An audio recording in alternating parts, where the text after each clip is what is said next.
It's time for another visit by the doctor. You are Locked On Spurs, your daily San Antonio Spurs podcast.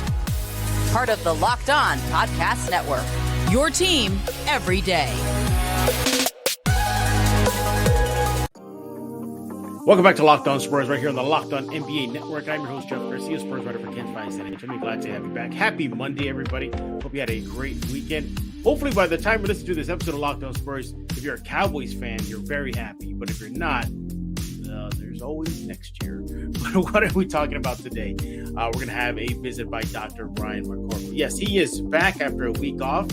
We're going to catch up with him. We're going to ask him about Devin Vassell. What is Devin Vassell's next steps post-surgery? I'm going to give him some sites that I saw with Devin Vassell at the AT&T Center. I'm going to get his thoughts on that, including Steven Jackson. By now, everybody heard the interview with DeJounte Murray. It was around the world, especially in San Antonio.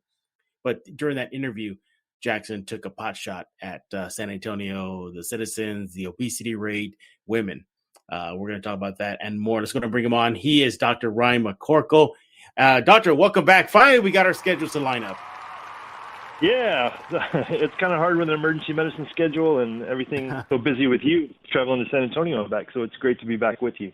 Yes, he is an ER doc at St. David's Medical Center and the Austin Emergency Center, and he's also with Backstage Medical and Concierge Medicine Practice. We'll talk about that later on in the show. Yeah, it's always a little rough when I get back home, not because busyness as far as work or something like that. It's just family. Now you're surrounded by family. They're pulling you so many different ways. It's come over for dinner. It's, hey, we're going to go watch a movie. Hey, stop by for a visit for a cup of coffee. So I start getting pulled left and right. And next thing I know, it's like, I don't have a free schedule like I do up north. I'm like, what is going on here? But of course, for you too, being an ER doc, yeah, that must really, really put a crunch in your time.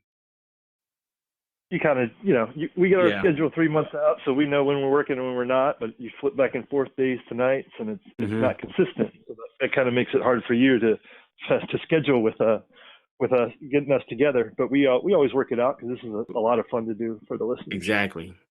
By the way, everybody, make sure to follow Dr. Ryan McCorkle on Twitter at AustinERDoc and on Instagram, AustinEMDoc. Do that right now. Let's go and dive into this episode, Doctor. By now, Devin Vassell was way past his post-surgery for the knee issues. I've seen him at the games already. He's on the bench. He's obviously in street clothes. But he shows no signs of hobbling. He shows no signs of pain. He's up and down, standing up for a dunk or sitting down or booing or whatever. He's with the team, walking back and forth. What are your thoughts on that? What is Devin Vassell going through right now post-surgery? Well, we have not seen like a definitive results from his from what they found on his arthroscopy, but I think it says a lot that just what you pointed out. He's up and down on the bench. He doesn't. He's not wearing a big knee immobilizer or big hinged brace, which is an excellent sign that he didn't have to have work done on any of the major ligaments, the ACL or the PCL. So that's all great news. Usually after arthroscopic knee surgery, you're totally off of it for usually 1 to 2 weeks, or they're in that big brace. And then people usually can go back to doing their light activity in 4 to 6 weeks and back to their full-blown activities between 3 and 6 months, depending on what they found on the scope. With Devin, it seems like it seems like it's pretty good news because we don't see him in that big brace, and we see him freely, jumping up and down, moving pretty well. Right. So that portends well that this was just like a clean out, and there was no major structural problems found on the scope. As far as pain threshold, obviously he's showing nothing, or he wouldn't be at the games. But what do you think the team doctors are doing right now? That surgeon, what type of follow-ups are they doing with him? What are they keeping an eye on for? I mean, I think this is all about range of motion and return to function without soreness, because that was the whole problem this scope was done for in the first place, right? Is he could play for a week or two and then you'd have to sit. for several games because that knee would flare up. So, like we said, based on the fact that he's not in a brace and he's moving around pretty well, it sounds like that the scope didn't find anything big structural. Hopefully they just did a clean out, and he'll be able to I imagine they're given the trajectory of the season and the goals for the season, they're going to give him extended time to recover. So I wouldn't be surprised to see him on the outside of that recovery length period of even a couple of months. You hear that, Team Tank, everybody? You're loving that. So if you're on Team Tank, you're probably clapping right now for what Dr. Ryan McCorkle had to say, keeping one of the Spurs' better players away from the court for those 14% odds to go to the Spurs' favor. Once again, we're here with Dr. Ryan McCorkle. He is making his weekly visit. Make sure to follow him on Twitter at AustinERDoc. And we're talking about Devin Vassell's road to recovery post-knee surgery. So as far as rehab is concerned, what do you think they're putting him through? What type of drills, any weight training, any, running, treadmill work? What do you think they're putting him through right now? I imagine because we said we're going to be on a no pressure timeline, I imagine they'll start with non-impact stuff. You start in the pool because that buoyancy, you're not doing any pounding on that joint. So you can do a lot of cardio range of motion work that doesn't involve weight bearing. So, and they also have those harnesses now where you can even run on a treadmill where it's holding your weight kind of above it and you're running without the impact. So, I imagine they start with those kind of things, and then we'll progress slowly. He'll do his one-on-one drills and make sure that he can jump, and do progressively longer workouts with that jumping and landing being the most important facet of that, and make sure that there's no soreness afterwards. And then very gradually increase the workload until he can do full one-on-one workouts, and then start to move into 3-on-3, 5-on-5 kind of things. Probably though that's a good 6-8 weeks out. Yeah, and based on what I've seen at the games and sitting on press row and watching Devin, no signs of wear on him as far as like pain or nothing like that. He's smiling, he's happy. He's making it very public that he's itching to get back on the court. But like you said, the Spurs are probably going to take their sweet time with him. I think the projection was still after the All-Star break. Do you think they'll hit that target mark, or do you think they may surprise everybody and bring him back early? I don't think there's really any incentive to bring him back early. Right.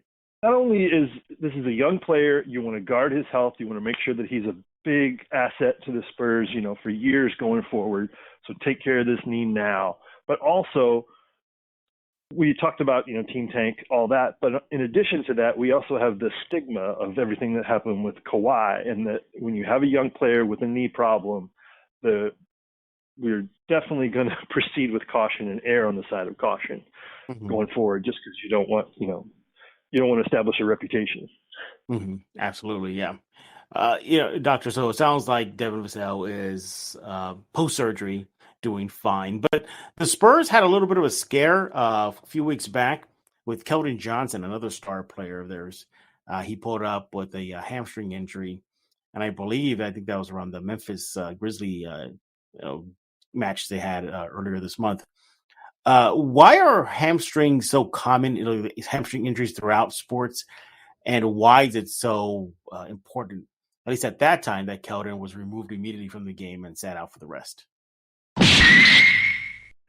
And before we continue with Dr. Ryan McCorkle, I want to talk to you about PrizePicks. PrizePicks is daily fantasy made easy. You pick 2 to 6 players, and if they're going to score more or less than their PrizePick projection, you can win up to 25 times your money on any entry.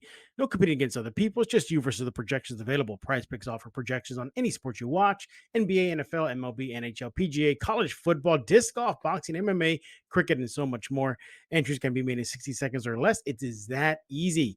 Share and this information with everybody let them know about PrizePicks. Hey, let them know it's safe and it's fast withdrawals. Currently operational in over 30 states and Canada. Download the PrizePicks app right now. Go to prizepicks.com to sign up for daily fantasy sports. First-time users can get themselves a 100% instant deposit match up to $100 with promo code Locked On. You deposit $100, PrizePicks gives you $100. You deposit $50, PrizePicks will give you $50. Don't forget to use promo code Locked On at sign up for an instant deposit match up to $100. Hamstring injuries are extremely variable, and they can quickly go from minor to major. Mm-hmm. So you get a little tweak of the hamstring, and if you can, just what you did with Keldon, totally err on the side of caution, get him off the floor, rest that thing. I'm sure you got an MRI, grade the strain of the hamstring, and then if you address it early enough, mm-hmm. it doesn't progress. But it is very easy to come back too early from a hamstring injury and then really get a high-grade strain, and that can put you out for months. Oh, wow. The hamstring is so important, and it is so hard to come back from, and it is so crucial to a basketball player's movements. Mm-hmm. You know, it's one of the biggest muscle groups we have. And, you know, that's why you do not rush hamstring injuries. You know, if it's minor, you make sure it's addressed and it's totally fixed before you go back. Because most of the time, people will be like, well, it feels a lot better. I'm going to go back, and bam, first time back, it progresses to a bad strain, and now you're out for months. It's not like a dumb question, but what is the hamstring? Like, what is it? What does it do as far as the functionality for the leg? So it is what flexes your knee. So moving your ankle back towards your glutes. Mm-hmm. So obviously that's the whole, motion of when you're running and jumping. It's that big muscle group you feel if you reach around the back of your thigh. Mm-hmm. That's your hamstrings. Your quadriceps are in the front. Your hamstrings are in the back. Those are the opposing muscle groups on the leg, the upper leg. So one of the biggest muscle groups you have, and it's easily strained because, that's what most basketball players spend most of their time stretching before and after games is their hamstrings, because they're the ones that are, most prone to injury. Hamstrings are much more injured than quads. It'll put you out for an extended period of time. So that's why we spend so much time stretching those hamstrings and making sure that they don't get injured. You would think, like you mentioned right now, the one of the largest muscle groups in the body, that they'd be stronger. But it feels counterintuitive. Like is the word fragile too loosely used here? Why they're so, I guess, susceptible to injury? It's just because of the usage of it. Correct. It's the usage, the workload, and the amount of weight and power, force that they're generating. It's actually a very robust muscle group. It's just when it gets hurt, it's a problem because it does so much work. Gotcha. All right. Well, luckily for the Spurs, Keldon Johnson was okay. I think they had him questionable a couple times and played him sparingly. But so far, knock on wood, he is doing fine. Once again, we're joined by Dr. Ryan McCorkle. He is on Twitter at AustinERDoc and on Instagram, AustinEMDoc. He's a ER doc at St. David's Medical Center, Austin Emergency Center, and the Backstage Medical and Concierge Medicine practice. Now, doctor, let's talk about good old Steven Jackson. So the former Spur captain Jack interviewed DeJounte Murray. It's sort of the interview we heard around Spurs world. Everybody's reacting to it, even till today. But even though the majority of the chat with DeJounte was about DeJounte's time in San Antonio, Steven Jackson threw in a little shot at San Antonio, the people, the women, the citizens, and their healthy lifestyle, or in Jackson's case, what he perceives as a non-healthy lifestyle. And he took a shot and basically just said that the women there in San Antonio are overweight, that all people do in San Antonio are eat and they don't go work out. That led to some laughs from Matt Barnes, his co-host. DeJounte Murray even chimed in a little bit, but then again, a lot of San Antonians have been through this with Charles Barkley, his constant remarks about San Antonio and women and being obese. Doctor, they try to make fun of it, but it's actually a serious matter for not only for San Antonio, but for Texas and I think the United States, that citizens are just overweight and heavier. Yes, for sure. Obesity is an epidemic in the United States, and it's one that, we have to continually address because it is one of the biggest determinants of health. Besides smoking, obesity is what leads to the majority of health problems that lead to early death in this country, that being hypertension, diabetes, coronary artery disease, and disability, being stroke. Besides smoking, obesity is the second worst thing that you can do. So it is a medical problem. It is, and it is definitely an issue that we face all across Texas. In the South, we have much higher rates than the rest of the country, and obviously the rest of the world. This country has more of a problem. So it's very important. It's not something to be taken lightly. It does need to be addressed, but obviously this wasn't the way to do it. You're right. Yeah, he totally went the insensitive way instead of the careful, insensitive way. Yeah. Well, and the biggest thing for me off the bat is the misogyny. There's no reason to focus that on a particular gender. That's just unnecessary and not true. There's no statistical difference in the rates of obesity for men and women, in San Antonio or anywhere else in the country. Those rates are talking about the population being obese, not a particular gender, and that was just steeped in misogyny that was unnecessary. But you before we hit the record button on this show, you did mention that there was good news for San Antonio, that San Antonio was at one point one of the leading cities in the United States when it comes to just the obese population, but that has gone down, hasn't it? Yes. So these obesity rankings, there's a lot of the data comes from the CDC, which is good data on rates of obesity in the different states across the country. That's pretty rigorously gathered data. However, what most of these things come from is the one that's become most popular in the popular media is a site I believe called wallethub.com, and even the National Hospital Institutes will be resharing that data. It's a little less scientifically rigorous. It incorporates things like number of restaurants per capita, number of gym memberships per capita, right? Things that are they may be interesting, but it doesn't really give you a rigorously scientific answer. But it's what most people go on. And yes, San Antonio used to be number one for several years as far as having the highest rates of obesity in the country. But even beyond that, I believe it was 5 of the top 8 or 9 were all in Texas. It was San Antonio, El Paso, Dallas, Houston, all there. So now San Antonio has dropped all the way to number 25. However, number one is still down in the valley, that being the McAllen, Edinburgh, Mission area. But that's the only one in Texas until you get down to San Antonio. But San Antonio is 25, and then Houston is number 30, which happens to be where Steven Jackson's from. So I don't know if right back at you, Captain Jack. Yeah. Right.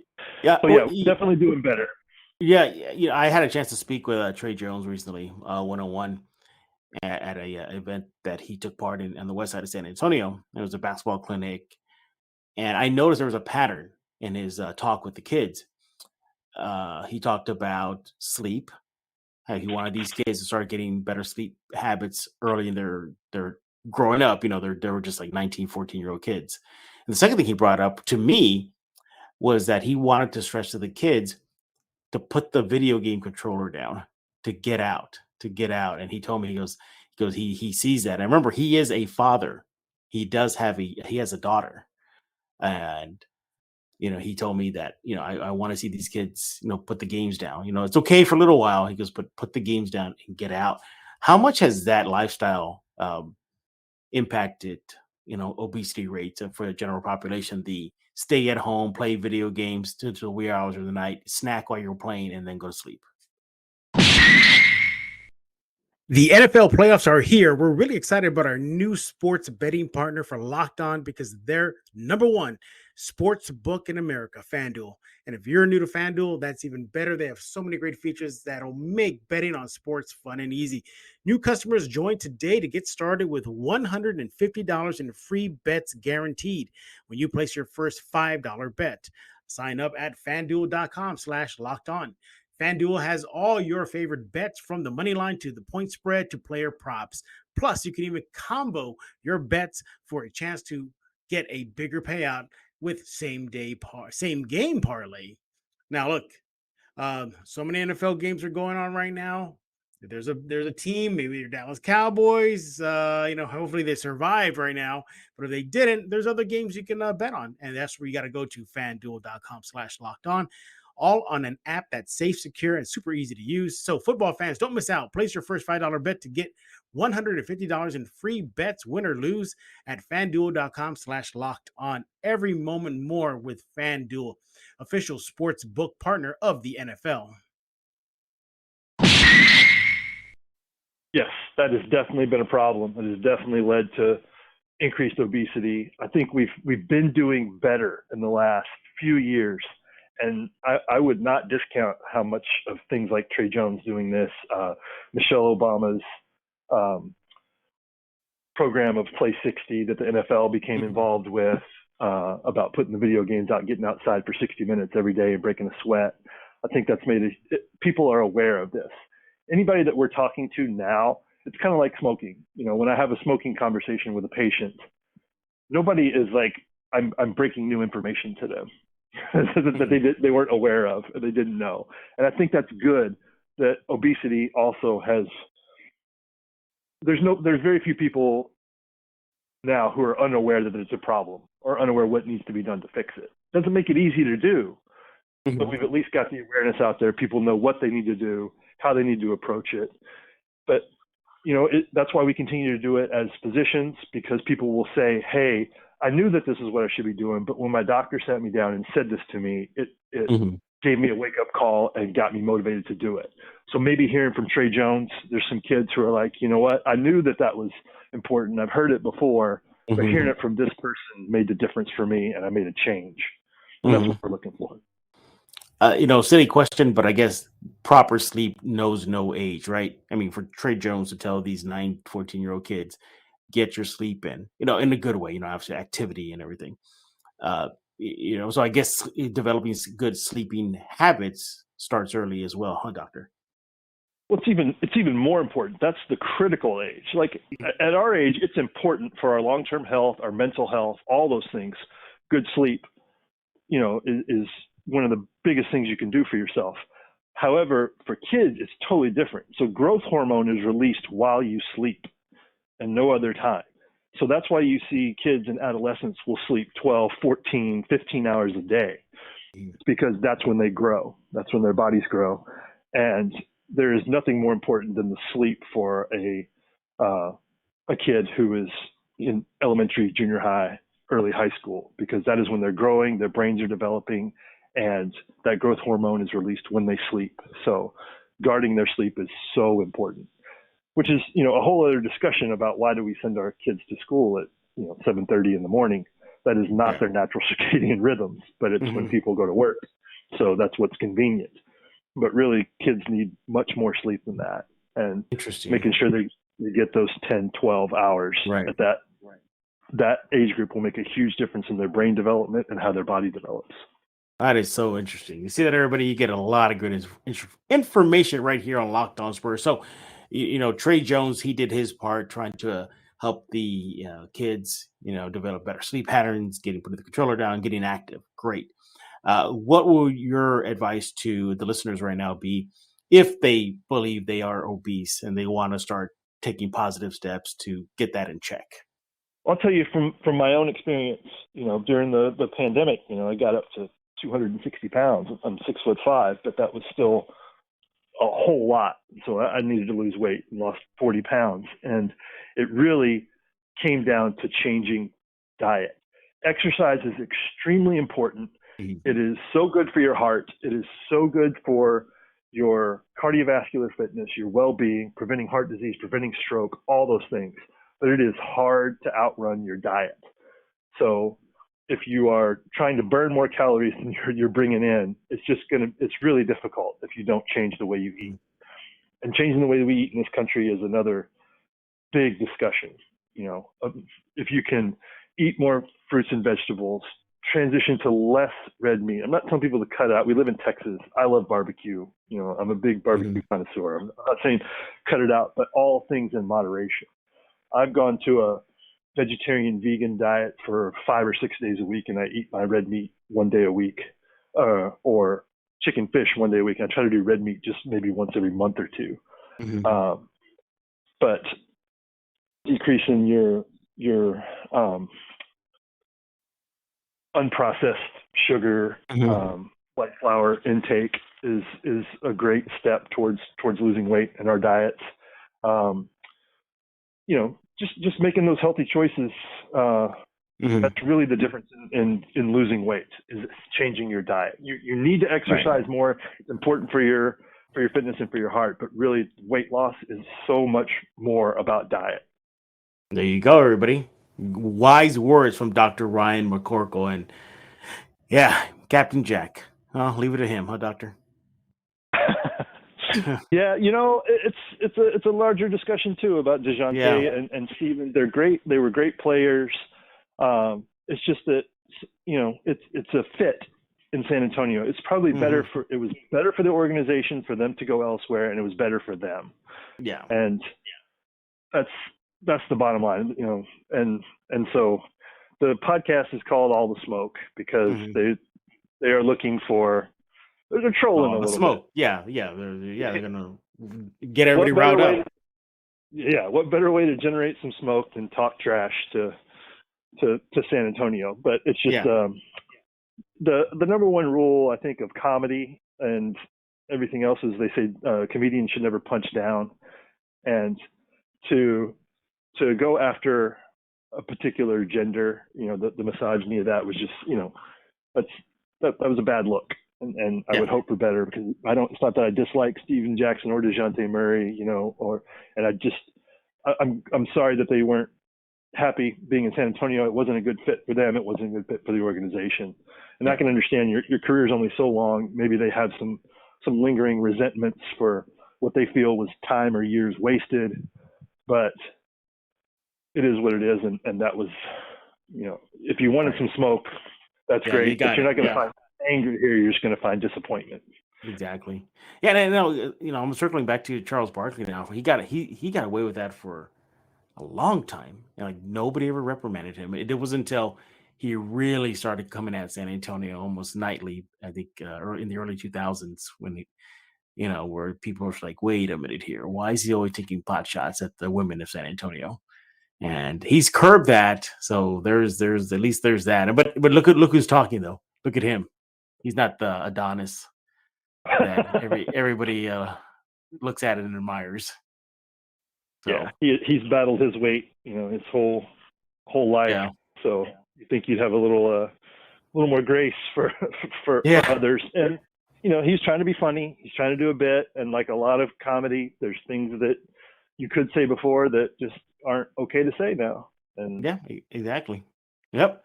He is Dr. Ryan McCorkle. Make sure to follow him on Twitter at AustinERDoc. Dr. Ryan, tell us all about Backstage Medical and Concierge Medicine Practice. How can people find it? What's going on?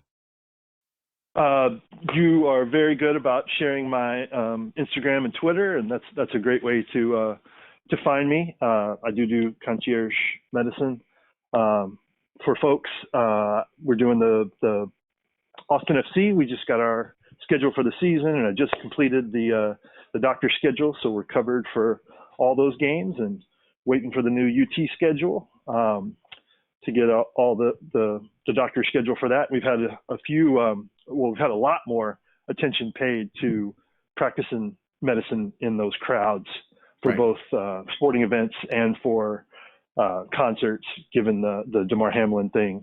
There was a CNN special, just yesterday, talking about emergency medicine docs being so important to covering those kind of events, because the law of large numbers is you're going to have health emergencies when you put 100,000 people all together. Right. And we're the best Swiss Army knife there is for covering those emergencies, because we can deal with whatever comes up. We have a broad set of skills. So pretty happy to be doing that, getting all those things scheduled. We got big shows coming up here in Austin at the Moody Center. I'll be covering with Bruce Springsteen and Madonna, and we have Death Cab for Cutie coming in this week. So we got a lot of big things and fun things on the horizon here. Oh, Margot Price at Scoot In too. That's going to be an exciting show. So good stuff. I gotta go to Austin soon and just tag along with you one day. And just be like, wow, you get to do all this? That'd be cool. To me, that's cool. Man. See Madonna, that's a musician I grew up with back in the day. That was Madonna. That was Material Girl. That was Desperately Seeking Susan. So. We just added a second night. Yeah. Our first one sold out so quick, we had a second one at the Moody Center. And you'll be here in April for the Spurs at Moody Center. So that's true. Be a good time, too. There you go. So you're around.